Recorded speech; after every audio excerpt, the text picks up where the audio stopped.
ఎప్పటికప్పుడు తాజా వార్తలను అందిస్తున్న ఏపీ పవర్ న్యూస్ కు స్వాగతం. తుమ్మపాలలో ఘనంగా మహానాడు పండుగ. తెలుగు తమ్ముళ్ల సందడితో మారుమోగిన సమావేశ ప్రాంగణం. అనకాపల్లి మండలంలోని తుమ్మపాల గ్రామంలో క్లస్టర్ 5 ఇన్ఛార్జ్ ఆడారి గోవిందరావు ఆధ్వర్యంలో మహానాడు పండుగ అత్యంత ఘనంగా నిర్వహించారు. ఈ వేడుకలకు భారీ ఎత్తున తెలుగుదేశం పార్టీ కార్యకర్తలు, అభిమానులు హాజరై ఉత్సాహంగా పాల్గొన్నారు. గ్రామమంతా పసుపు జెండాలు, బ్యానర్లు, అలంకరణలతో కలకల్లాడింది. ప్రత్యేకంగా ఏర్పాటు చేసిన ఎల్ఈడి స్క్రీన్లపై టీడీపీ అధినేత చంద్రబాబు నాయుడు, యువనేత నారా లోకేష్తో పాటు ఇతర నాయకుల ప్రసంగాలను కార్యకర్తలు ఆసక్తిగా వీక్షించారు. నాయకుల ప్రసంగాలు కార్యకర్తల్లో నూతన ఉత్సాహాన్ని నింపగా చప్పట్లతో సమావేశ ప్రాంగణం దద్దరిల్లిపోయింది. ఈ సందర్భంగా పార్టీ కోసం ఎన్నో సంవత్సరాలుగా సేవలందిస్తున్న సీనియర్ మహిళా కార్యకర్తలు 28 మందికి సన్మాన కార్యక్రమం నిర్వహించారు. నాయకులు వారికి శాలువాలు కప్పి ఘనంగా సత్కరించారు. మహానాడు పండుగతో తుమ్మపాలలో తెలుగు తమ్ముళ్ల ఐక్యత స్పష్టంగా కనిపించిందని నాయకులు పేర్కొన్నారు. అలాగే అనకాపల్లి మండలంలోని తుమ్మపాల క్లస్టర్ 5 నిర్వహణ మొదటి స్థానంలో నిలిచిందని వారు తెలిపారు.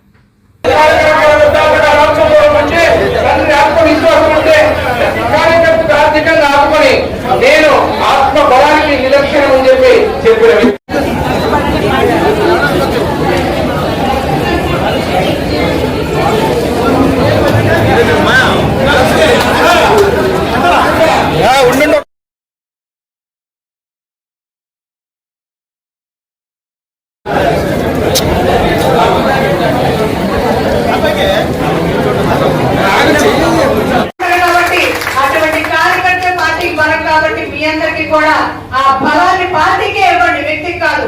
ఎందుకంటే నాయకులు మారిపోతూ ఉంటారు కానీ పార్టీ జెండా పట్టుకున్న వాడి పార్టీకి ఎవరికి టేటిచ్చినా గెలిపించుకునే సత్తా ఒక కార్యకర్తగా మాత్రం ఉంది. కాబట్టి అటువంటి నాయకులందరికీ పేరు పేరున వచ్చి నమస్కారాలు తెలియజేసుకుంటూ, ఈ రోజు మాకు పార్లమెంట్ లో 33% రిజర్వేషన్ లేకపోయినా మా ఆంధ్ర రాష్ట్రంలో 33% రిజర్వేషన్ కల్పించిన ఘనత ఒక తెలుగుదేశం పార్టీదే. కాబట్టి రేపు రానున్న 2029లో కూడా మహిళా సోదరి మనం మాకు నిల్చోవడానికి కూడా అవకాశం ఇచ్చినటువంటి తెలుగుదేశం పార్టీకి, నారా చంద్రబాబు నాయుడుకి, నారా లోకేష్ గారికి, పెద్దలందరికీ కూడా నమస్కారాలు ఈ వేదిక నుంచి తెలియజేసుకుంటున్నాను.